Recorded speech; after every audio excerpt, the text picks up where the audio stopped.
Welcome back, everybody. We're going to get started with one of my favorite rank 3 spam decks, which is Phantom Knights. Now, Phantom Knights is a rank 3 that likes to destroy its own cards, special summon from grave, and activate a bunch of graveyard effects to get more and more resources to beat your opponent. So getting started, straight into our Phantom Knight cards, we play 3 copies of the Torn Scales. Torn Scales is the best Phantom Knights card. So of course we're playing at 3. It has the effect to discard 1 card from your hand to send any Phantom Knights card from your deck to your grave. Now it's a great just starter for the Phantom Knights cards themselves. But another great Phantom Knight to go with our Torn Scales is Silent Boots. We play 3 copies. Silent Boots is one of the better Phantom Knights cards because it allows itself to special summon if you control a Phantom Knights monster. Once again, just providing more rank 3 possibilities or link plays that we have throughout the deck. So we play 2 Cloak. Now Cloak's great to search out any Phantom Knight by banishing this card from the grave. Other than that, you kind of don't want to open it. You want to send it off of Foolish Burial, discard it with Torn Scales, or even send it with the Torn Scales. You can also use the Bardiche to send it to grave. So there are plenty of options to get it to grave, but you kind of don't want to open it, so that's why we're playing it at 2. One of that I play, Stained Greaves. Now I've seen a lot of people starting to cut Stained Greaves, and I don't agree. Stained Greaves just works in a pure Phantom Knight deck because we're not having the horror stuff to be consistently discarding or affording the option to do so. The other level 3, Ragged Gloves, banish this card to Foolish a Phantom Knights card. It's great. Getting to our Phantom Knight spells, we play 1 Phantom Knights rank up Magic Force. This will just get you into our Monster Negate into Requiem. You just banish any of your dark monsters from grave to overlay your Requiem on top of your Dark Rebellion. Moving on to the Phantom Knights traps, we play 3 of the best trap in the game, which is 3 Fogblade. Now Fogblade I consider the best trap in the game. It's like infinite impermanence as long as that monster remains on the field. This card is on the field to negate its effects, and that card cannot do battle. There are some niche plays with this card where you can even attach it to your own monster, and since now that monster cannot do battle, your opponent isn't able to attack you, so you're not able to take damage. But while this card is in grave, you can banish it to special summon a Phantom Knights monster from your graveyard, which it just adds more resources to the deck. One of we're playing is Sword.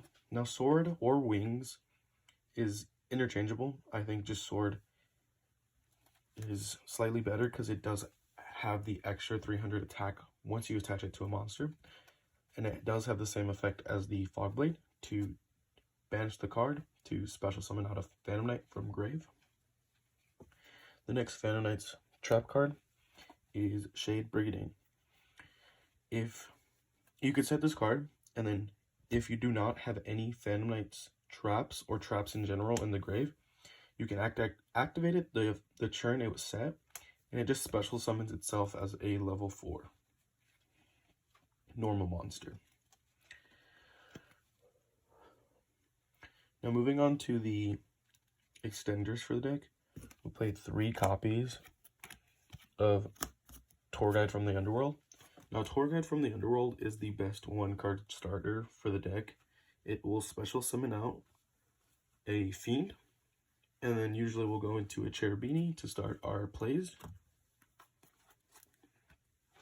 But with our Tour Guide, we do play 1 Kagamusha Knight. Now, in simulators and in the OCG, Kagamusha Knight cannot chain block the Tour Guide.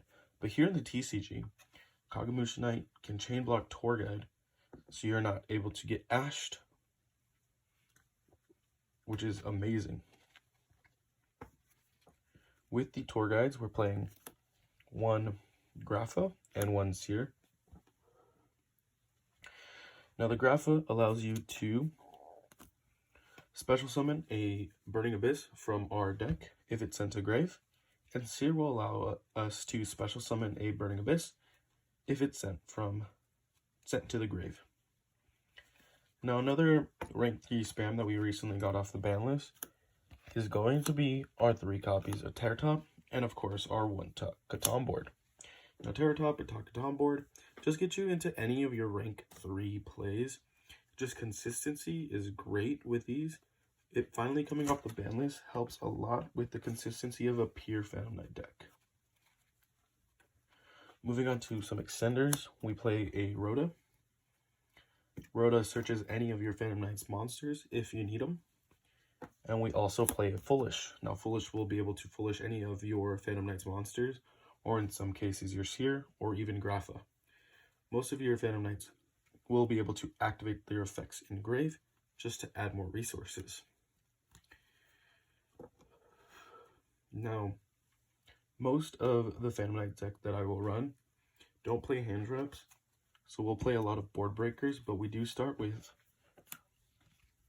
3 Ash Blossom because it is the best hand trap in the game, and it's just incredible to keep your opponent from doing much searching or special summoning or sending to grave.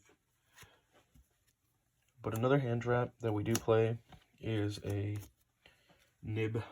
Nib is the most impactful hand trap, I believe, in my book. Just being able to go through the 5th summon, knowing your opponent won't have an Omni Negate without the Borreload Savage or your Barone. Nib, most of the time, will be able to go through. Now for our board breakers, we're playing 3 copies of of Forbidden Droplet. Now Forbidden Droplet's great for the deck because most of your discards are going to be Phantom Knight's names or the traps, and they have effects in grave. And then we do play 2 Talents. Now Talents itself is just great to keep the deck running. If you get hand trapped and you don't have any plays, you can draw 2 cards, take a monster, or look at your opponent's hand. The final card in the deck is 3 copies of Infinite Impermanence. Like I said, board breakers are much better for this format going in my opinion, at least for my locals. Getting into the extra deck, we of course played the Rusty Bardiche. Rusty Bardiche allows you to send a Phantom Knight's card from deck to grave to set a Phantom Knight spell or trap. Now this just gets you into your Shade Brigadine, or if you have Shade Brigadine, you can set Fogblade and then have the Fogblade for setup. Of course, we're playing the 2 Breaksword. Breaksword is the Phantom Knight Xyz monster. If this card is destroyed by card effect, you can special summon out 2 Phantom Knights as level 4s, and that's how we go into our Requiem, our Arc Rebellion, Raiders Knight. It's just a great card. And it works well with the Rusty Bardiche, that if Breaksword is special summoned to a zone Bardiche points to, we'll be able to pop the Breaksword and then be able to use its effect. For the combo part of the deck, we are of course running the Cherubini of the Burning Abyss, which works with our Grapha and Seer, and allows us to send any of our Phantom Knights names to the grave. Now we're going to be running our Dark Rebellion Xyz Dragon and our Dark Requiem for 3 monster negates during our opponent's turn. It's just amazing to have 3 consistent negates that you can put up every turn. And if we're going second, we have our Raiders Knight and Arc Rebellion. This is for trying to win the duel. We can activate the effect of Arc Rebellion to detach a material.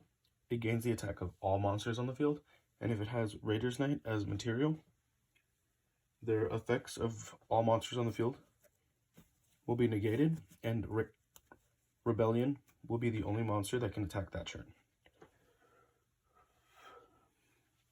We're going to go into Dante. Dante is another level 3 that just will be able to foolish up to 3 monsters or 3 cards from the top of the deck, which works very well. Foolishing any of your Phantom Knights names, your Burning Abyss in some cases work very well. And it gains the attack, which means we can go into a couple options off the Dante. We're going to run 1 Evil Swarm Nightmare. Nightmare just is a 2 Book of Moons during your opponent's turn. It's just great. Off that Dante getting the attack, we can now go into the Zeus and just board wipe our opponent. For our link plays, we're playing IP Masquerena, Dark the Darkcharmer, Nightmare Unicorn, and if we have the ability, we will go into Appaloosa. Now, I believe we don't need to run a lot of link plays, because anytime we do have extra monsters on field, we'll go into IP, and then usually straight into the Appo. The Dark is for if our Cherubini gets negated, and we know our opponent has a Dark Engrave. It works very well. And then with our Nightmare Unicorn will be able to activate its effect to discard a card, and then return a card our opponent controls. So not only are we returning one of their resources, but we're also probably going to be able to discard a Phantom Knight's name to be able to start adding resources to our grave.